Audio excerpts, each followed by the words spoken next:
facile en termes de gestion, puisque très souvent non dilutif, PACA Émergence prend une zone de risque, donc c'est dans l'amorçage pour les startups sur le territoire, avec 7 opérateurs, ou en tout cas 7 zones poussées par la région, notamment le tourisme, notamment le biotech, toujours dans une volonté de créer et d'apporter une nouvelle techno sur le territoire. Depuis le début, on est dans l'amorçage, là. Toujours, on est dans l'amorçage. Et PACA Investissement est très souvent la deuxième tranche, quand on est sur le capital développement, où là, on cherche entre 250 000 et 1 million, voire 1,5 million. C'est l'ancêtre de... C'était quoi, Proxy PACA Finance, c'était ça? C'est les... C'était Viveris et machin, après. Voilà. Et j'étais pas encore diplômé. Vous n'étiez pas né. Dernier mot. Celui-là, il est connu, c'est BPI. Pourquoi diable parler de... Pourquoi diable BPI? Parce que mon voisin... Parce que votre voisin a travaillé avec BPI. Alors, un mot de BPI, après on voit... Pourquoi diable BPI? Parce que BPI est quand même le premier investisseur public et le premier investisseur pour les startups sur le territoire, de très très loin. Accompagne beaucoup les startups et les entrepreneurs. Hein. On va sortir de la notion de startup, on va surtout parler de chefs d'entreprise et d'entrepreneurs, avec des conditions parfois qui sont assez avantageuses, notamment dans les prêts qui sont non conditionnés, avec des avances qui peuvent être garanties. Attention quand même à BPI, puisque BPI a une chance folle, c'est qu'à force de regrouper plusieurs types de financement, à l'heure actuelle, le décompte a été en partie fait. BPI a plus de 70 types de financements particuliers, entre les PTZI, les subventions, les avances conditionnées. Et qui on a un super exemple là, juste à côté. Hein. Mais vous avez un rôle là, vous les guidez, les entrepreneurs, parce que là c'est un maquis, comme on dit dans mon pays. Ah oui, c'est un maquis, mais c'est notre rôle aussi modes de en tant que conseil. Si on ne veut pas perdre le client et si on veut être la pierre angulaire de l'accompagnement sur les financements, obligatoirement, on doit être au courant de ces financements. Après, sommes-nous omniscients sur le financement de BPI? Non. Par contre, devons-nous être la première pierre et le premier relais pour la prise de contact avec BPI? Oui. Alors, Paul, puisque vous avez fait appel à ces financements-là. Oui. Alors, je peux peut-être raconter l'histoire, en fait, parce que finalement, ce sera une meilleure illustration. Allez-y. Donc, au départ, quand on a créé Numériconta, bon, évidemment, on se retrouvait quand même face à des entreprises d'une taille importante, hein, puisque on était face à des Cégide, face à des Koala, et on avait l'ambition quand même d'avoir un système complètement automatique. Donc, on savait que ça allait être long, difficile, et qu'il faudra avoir des moyens. Donc, il est évident que ces moyens-là, à l'époque, on a démarré déjà en 2009. Il fallait aller les rechercher par différents moyens, et nous, on est plutôt parti sur des options fiscales au départ, au tout départ de l'entreprise. C'est-à-dire que, déjà, j'ai commencé par mettre moi-même des fonds, hein, parce qu'il fallait quand même que je puisse un love money, mais perso, être majoritaire. Donc, en fin de carrière, on commence à avoir quelques possibilités, donc je l'ai fait. Et ensuite, je suis allé chercher des fonds à travers la réduction d'impôt ISF. Donc, effectivement, là, on trouve des personnes qui ont des moyens et qui ont envie d'investir dans des entreprises comme les nôtres. Il y a quelques années, il y a 4-5 ans, ils appelaient les business angels, c'est ça? Oui, mais là, c'était des particuliers qui payaient de gros ISF et qui avaient donc envie d'avoir cette défisque de 50% du montant de l'impôt. Enfin, ici, tout le monde sait ce dont je parle. Oui, l'ISF, tout le monde connaît bien. Tout le monde connaît bien. Enfin, tout le monde connaît bien déjà comment ça marche. Oui, enfin bon, voilà. Continuez. Voilà. Mais c'est surtout qu'on sait comment ça marche pour conseiller nos clients. Voilà, avant tout. Et donc, voilà, donc du coup, on a levé finalement, enfin, on s'était fixé une cible élevée quand même. Donc, en capital social, aujourd'hui, on avoisine les 3 millions d'euros, donc avec une grande partie effectivement, de déficit ISF. Ensuite, on a quand même eu la chance de pouvoir avoir le statut de jeune entreprise innovante, ce qui n'était pas évident. Parce que, en fait, comme j'étais déjà expert comptable, que j'avais déjà un cabinet, il fallait donc que je montre que ce n'était pas la continuité d'une entreprise préexistante, mais bien une nouvelle entreprise. Donc, effectivement, faisant de l'informatique, j'ai pu établir au niveau de l'administration fiscale, à travers un rescrit, qu'on avait droit à ce statut. Ce qui nous donnait quand même l'avantage d'avoir une exonération d'impôts, enfin on le sait, et une exonération des cotisations patronales de sécurité sociale. Donc, tout ça, ce sont quand même des sources de financement. Sachant que quand on fait de la R&D, comme on fait, on a surtout besoin de personnel et de personnel qualifié. Et ensuite, également, il y a le fameux crédit d'impôt recherche, où là, il faut savoir que ça a été quand même un lourd combat, parce que pour obtenir le crédit d'impôt recherche sur un logiciel, c'est pas évident du tout, parce que le crédit d'impôt recherche, c'est réservé à la vraie innovation. C'est-à-dire qu'il faut démontrer qu'on a créé une rupture technologique par rapport à l'état de l'art. Et donc mon dossier a été analysé par la rupture, le ministère des universités. Enfin, donc je suis passé par différents systèmes. Ça a été très long et très difficile. Mais vous l'avez eu. Finalement, on l'a eu. Et du coup, aujourd'hui, on obtient quand même environ 300 000 euros de crédit d'impôt recherche chaque année, ce qui quand même contribue largement au développement des produits. Et BPI alors? Alors BPI est venu au tout début, puisqu'on va en parler. Donc on a présenté le premier projet. Alors au départ, il était vraiment dans les cartons. Et la première chose qu'on a eue, c'est une avance conditionnée de 200 000 euros. Donc là, l'ingénieur BPI qui est venu a trouvé le produit très intéressant. Mais enfin, on n'avait rien, c'était que des idées. Sur des idées, il a dit on met 200 000 euros. Et le principe de cette avance conditionnée, c'est qu'on ne la rembourse que si on réussit. Sinon, on ne la rembourse pas. Bon, là, il s'avère qu'on l'a remboursé, donc ce qui est bon signe. Il vaut mieux avoir à la rembourser. Donc, un peu plus tard, on a pu obtenir un prêt d'innovation sans intérêt, remboursable in fine, de 400 000 euros. Donc là, ça a contribué encore au financement. Donc à chaque fois, on a des ingénieurs qui viennent voir où on en est, etc., qui peuvent venir nous voir en cours de vie. Et puis ensuite, en dernier lieu, donc, il y a ce fameux prêt d'amorçage, puisque là, on est enfin rentré dans la phase d'amorçage après toutes ces années. Et là, ce prêt, en fait, on a droit à 2 fois les fonds propres, ce qui veut dire que plafonné à 5 millions d'euros, donc ce qui veut dire qu'on a, en théorie, une ligne de 5 millions d'euros à tirer sur BPI. Alors c'est intéressant parce qu'il finance sans garantie, il finance des travaux, donc ce qui veut dire qu'on va financer nos chercheurs, financer nos travaux de R&D, sans caution, etc. Et donc avec cette limite-là. Alors pour l'instant, on a levé 1 million d'euros l'année dernière, exactement à la date anniversaire d'aujourd'hui, pour 18 mois. Mais pour pouvoir continuer à... C'est un tirer votre histoire. C'est un péplum, c'est d'une complexité en plus terrifiante. Alors, je crois qu'il vaut mieux être expert comptable pour se lancer dans ces aventures. C'est la question que j'allais poser. Alors évidemment, je pourrais vous la poser, mais ça veut dire que l'expert comptable, incontestablement, là, a un rôle à jouer dans de guide là-dedans. Assurément, oui. Juste un petit point pour compléter. On était lors des experts comptables avec le conseil départemental en début d'année. On a évoqué quelques types de financement aujourd'hui. Le recensement qui a été fait par le conseil départemental, c'est qu'il y a 400 types et 400 structures de financement sur le seul territoire, donc sur le seul 13, pour accompagner les entreprises dans leur financement. Donc c'est monstrueux. On dit souvent que la France n'a pas de pétrole, mais beaucoup d'idées, mais elle a aussi beaucoup de financement. Il faut juste aller les chercher, être curieux. Les mobiliser, savoir où ils sont, etc. C'est notre rôle d'aujourd'hui, de demain, d'aller les accompagner sur ce financement-là. D'aller savoir que sur le site de la MFT, il répertorie l'ensemble des formes de financement de BPI, que le site lesaides.fr répertorie toutes les aides sur la création d'entreprises, sur les embauches, sur le développement d'entreprises qui existent de manière publique, avec toutes les formalités derrière aussi. C'est aussi notre rôle de pouvoir faire des choix et des accompagnements et derrière de donner les documents nécessaires, mais il y a quand même énormément de financement. Christophe Mousset, vous formez vos étudiants, vous, à ça, vous leur donnez des pistes, vous leur dites attention, il va falloir vous débrouiller dans ce maquis, comme je disais tout à l'heure. Alors, on les forme dans le cadre, effectivement, de la Business Nursery, où là, on reçoit tous les experts qui sont nécessaires, effectivement, à l'accompagnement. Avec ceci, quand même, c'est que la levée de fonds n'est pas une fin en soi. C'est-à-dire qu'il y a des gens qui courent après des fonds dont ils n'ont pas forcément besoin et qu'ils ne savent pas dépenser. Donc la première chose, c'est de savoir de quoi est-ce que j'ai vraiment besoin pour lever les fonds qui sont appropriés. Et là, effectivement, alors on a, lors des experts comptables qui fait partie de nos partenaires, on est aussi en partenariat avec KissKissBankBank, nous aussi.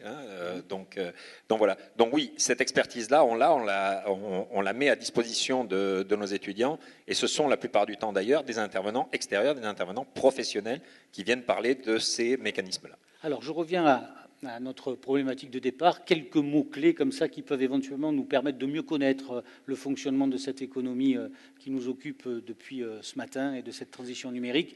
Vous m'avez dit, il y a un phénomène qui est très important dans cette économie-là, c'est ce que vous appelez le speed to market. Voilà, ça aussi, ça fait partie des anglicismes qu'il faut maîtriser. Speed to market, ça veut dire quoi? Alors le speed to market, en fait, si vous voulez, vous êtes dans une économie à l'heure actuelle où on est dans de l'innovation. Il y a deux types d'innovation. Il y a l'innovation qu'on appelle incrémentale et puis l'innovation de rupture. Et aujourd'hui, les choses sont très très accélérées. Et donc en fait, quand vous innovez, vous avez une innovation. Ce qui fait le succès, c'est la capacité que vous allez avoir à la porter le plus vite sur le marché pour commencer à générer des fonds avec des clients, et commencer à pouvoir répandre votre innovation avant qu'elle ne soit déjà dépassée par une innovation qui arriverait derrière. C'est Schumpeter qui disait que l'innovation est toujours destructrice de valeur. Bien, pour que l'innovation ne soit pas destructrice de valeur, il faut tout simplement prendre une avance en allant plus rapidement que les autres sur le marché pour pouvoir continuer à innover tout en ayant déjà un marché à qui on s'adresse. En fait, c'est là que tout se joue. Donc, le speed to market, c'est vraiment, c'est là où quelque part une école de management peut aider. Par exemple, c'est pour ça qu'on a des équipes hybrides, c'est-à-dire que l'innovation est souvent techno, pas toujours, hein, mais elle est souvent techno, donc elle est souvent le fruit d'ingénieurs. Et quand on arrive à marier des ingénieurs avec des managers au sein d'une école pour porter des projets qui sont des projets hybrides et qui permettent d'avoir, un, l'innovation techno, deux, l'accompagnement pour aller sur le marché, c'est juste parfait. Alors, on a vu des formes de financement, crowdfunding, on a parlé d'ubérisation, on a parlé de speed to market, on a vu la complexité de certains montages financiers, donc l'ingénierie financière importante. Et Stéphane, donc il y a quelque chose un mot qu'on a déjà entendu, mais qui pour vous est très important aussi, c'est la 4e révolution industrielle. Pourquoi aujourd'hui vous avez envie, devant des experts comptables, d'évoquer cette thématique de la 4e révolution industrielle? Des anglicismes, on en utilise plein tous les jours, donc je préfère nous épargner cela, d'une part. Et puis par ailleurs, cette 4e révolution industrielle qui arrive là, c'est le sujet. C'est le sujet pour notre économie dans cette région qui malgré tout, de manière assez disparate, certes, mais souffre beaucoup. Et cette 4e révolution industrielle, c'est une révolution dès 2018 à base d'objets connectés, ce qu'on appelle l'IoT, de très haut débit et de biotechnologie. Mathieu a parlé des biotech, de l'e-santé, du wellness, du healthcare, anglicisme. On y est, mais jusque-là je comprends. Avec lesquels je ne vais pas perdre de temps. Mais en gros, en ce qui concerne les biotechnologies, des sujets qui ont trait à notre santé, au maintien de notre santé, au bien-être, au sport, enfin, c'est tout ça. Montpellier a été pionnier, mais depuis Lumini, le Grand Lumini à Marseille, mais également à Sofia, l'ont bien rattrapé, et ça va générer des profits considérables. Attendez, si j'ai bien compris, vous nous dites que la 4e révolution industrielle va reposer sur 3 piliers, les objets connectés, article 1er, le très haut débit, un outil formidable, et les biotech qui seront un secteur très porteur. Ça, c'est les 3 piliers. Ce sont les 3 piliers, sachant que la 5e révolution industrielle, on y reviendra peut-être, ce sera lié à l'intelligence artificielle et à la robotique. Vous allez rester sur la 4e, déjà qu'on respire un peu. Alors, la 4e, très haut débit. Vous savez que vous utilisez tous les jours les données en grand volume, de plus en plus, de manière assez exponentielle. Aujourd'hui, on est en 4G. La 5G arrive dès 2019. Le rapport entre la 4G et la 5G, c'est que, pour vous mettre ça en situation, un film, via la 4G, vous le téléchargez en 60 minutes. Avec la 5G... 2 minutes, 2 secondes. 2 secondes. 2 secondes. Notre haut débit, c'est ça. Donc, celui qui a les tuyaux a forcément un avantage concurrentiel évident. C'est affaire de volume, mais c'est affaire également de vitesse. Et là, je fais le lien avec les fintech, donc les technologies liées aux bancaires, en quelque sorte. Enfin, on a entendu parler du trading hyperfréquence et de tout ça. C'est un avantage également très important. notre bassin, notre bassin PACA, c'est un peu le barycentre de cette zone IMIA, comme l'appellent les Américains, puisque notre marché n'est pas suffisamment grand, le marché européen, pour être vu de manière unitaire par eux. Hein, ça vaut pour les Chinois aussi, donc ils parlent de zone IMIA, Europe, Middle East, Africa. Donc l'Europe, le Moyen-Orient, l'Asie du Sud-Est et l'Afrique. Et ce sont des marchés boursiers, donc la vitesse prend également une importance considérable. Donc le très haut débit, derrière le très haut débit, on met des infrastructures, du data center, des telcos. C'est un élément qui est déjà excessivement important et qui va devenir absolument vital. À titre d'exemple, les quelques grandes attaques qu'on a eues sont, pour au moins la moitié d'entre elles, faites pour trouver quels sont les nœuds Internet, les nœuds dans ces réseaux, parce que tout simplement, quand vous envoyez un fichier à quelqu'un d'autre, ce fichier il est tronçonné, il passe par différents canaux, et en certains points du chemin qui amène entre vous et votre destinataire, eh bien, ce fichier est recomposé, puis resegmenté et repart en plusieurs morceaux. Donc l'idée, c'est de trouver ces nœuds-là, parce que si guerre il y a, elle ne sera pas forcément nucléaire, mais elle commencera pour nous couper les communications. Enfin, le troisième pilier, les objets connectés. Les objets connectés, on en utilise déjà plein. Nos autos sont obligatoirement connectées depuis le 1er janvier 2016. On a entendu parler tout récemment d'une start-up qui s'appelle @Elf, une start-up qui intègre des nanotechnologies dans les vêtements. Quel bénéfice, me direz-vous? Très simplement, il détecte les premiers symptômes d'un AVC avant que vous n'en ressentiez le premier prémisse. Ce sont 24 000 morts à terme, rien qu'en France, qui seront éliminés. Et bien d'autres utilisations, évidemment, les objets connectés. Une automobile récente qui se crache aujourd'hui, eh bien, alors qu'avant, il fallait que les pompiers arrivent et constatent un petit peu l'ampleur des dégâts, aujourd'hui, l'auto a des capteurs de déformation, d'accélération, de choc, est capable de comptabiliser le nombre de personnes et la nature, enfin en fonction de leur poids, qui sont à l'intérieur. Donc d'envoyer immédiatement des informations au secours. Et appelle immédiatement les bonnes infos au secours. Et quand les secours arrivent 20 minutes plus tôt que dans notre schéma actuel, eh bien, ce sont des vies en nombre qui sont sauvées. Voilà. Alors également, il y a des mauvais côtés. Autour de ces trois piliers-là de la 4e révolution industrielle que vous décrivez, qui est pile poil dans notre sujet. Hein. Alors, vous dites, ici, là, on est plutôt bien lotis. Alors, on n'est pas bien lotis. Je vais beaucoup plus loin que ça. Pour la première fois, c'est ce que nous disions avant l'ouverture de la conférence, pour la première fois de notre ère, nous, ici, par le travail que nous avons fait, puisque les objets connectés, c'est aussi la microélectronique avant tout, hein, on a du côté est avec Rousset, du côté ouest, pardon, avec Rousset, mais ici également à Sofia avec tout un tas de labos de recherche. Pour la première fois de notre ère, nous avons les moyens d'envisager l'avenir avec beaucoup de sérénité et beaucoup d'envie. Nous avons les moyens de facturer plutôt que de payer. Parce qu'on a les tuyaux, on a les tuyaux, on a la biotech, on a aussi les moyens. Et ça, c'est relativement nouveau, parce que quand l'industrialisation est arrivée, le siècle d'avant, on n'avait pas d'industrie. On ne pouvait que payer. Aujourd'hui, avec cette nouvelle révolution, pour la première fois, nous avons les moyens de facturer. Nous avons les moyens de restaurer une prospérité qui nous fait défaut. Par notre position géostratégique unique, par le fait qu'on a des côtes et des ports et des aéroports internationaux, par le fait qu'on ait investi beaucoup dans l'éducation et la recherche côté ouest, ex-Marseille Université, est quand même l'université francophone la plus grande du monde, avec 77 000 étudiants. Dont 10 000 étrangers. Ici, à Nice, c'est pareil. Donc, on a une force de frappe qui est évidente. La meilleure preuve que ça fonctionne très bien, c'est qu'aujourd'hui, avec toutes ces écoles, nous avons 2000 postes à Marseille que nous n'arrivons pas à satisfaire dans le développement informatique. Et ça ne fait qu'empirer. Christophe, vous vouliez intervenir?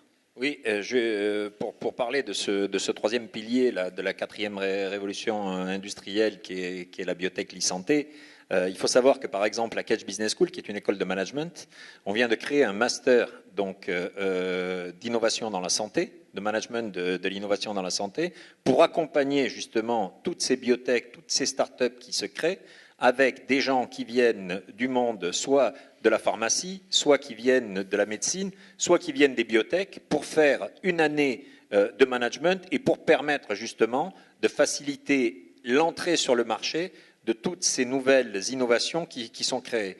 parce qu'il y a un fort temps de maturation. Vous avez par exemple Inat Pharma, aujourd'hui, ça fait 4-5 ans qu'ils travaillent, voire plus, sur leurs molécules, et maintenant, ils sont à maturité pour commencer à investir le marché, et là, ils vont avoir besoin effectivement de profils managers et qui soient issus effectivement de leur monde pour le comprendre et le pousser encore mieux. Bon, moi, je ne sais pas vous, mais je me régale, donc je continue. On a vu, donc, je récapitule, j'aime bien, ubérisation, 4e révolution industrielle, speed to market, nouvelle forme de financement. Est-ce qu'on peut juste ouvrir une parenthèse et parler de ce qu'on a évoqué plusieurs fois ce matin, vous n'étiez pas là, la génération Y, la génération Z et la génération Millennium? Expliquez-nous, parce qu'on dit tout et n'importe quoi dans cette assemblée. La génération Y, ce sont ceux qui ne travaillent pas. La génération Z, ce sont ceux qui ont un truc greffé, un smartphone greffé dans la main. Allez, en quelques mots, qu'est-ce qu'il faut retenir? Vous les fréquentez, les jeunes, vous qui ont... Alors, nous, on les a à l'école, donc on les connaît un peu. Qu'est-ce qui caractérise l'Y? Allez. Alors, est-ce qu'ils sont très différents de ce que nous avons connu? Je ne suis pas sûr. Ce qui est sûr, c'est qu'aujourd'hui, ces gens ont besoin d'immédiateté et ont besoin de plus de confiance parce qu'ils ont vu leurs parents, ils ont vu donc ce qui se passait dans l'économie traditionnelle. En plus, cette fameuse économie numérique, elle a ouvert des organisations qui sont de plus en plus plates, qui sont sur du management de projet. Et là, c'est là que ces générations Y, X, Y et Z se retrouvent, c'est-à-dire qu'ils veulent participer à des projets en confiance, en autonomie, okay, et quelque part, ils ne sont pas là pour passer leur vie dans une boîte, mais en tout cas, ils sont là pour aller au bout d'une mission avec toute la confiance et la reconnaissance que peut leur conférer un management, mais qui est un management très transversal.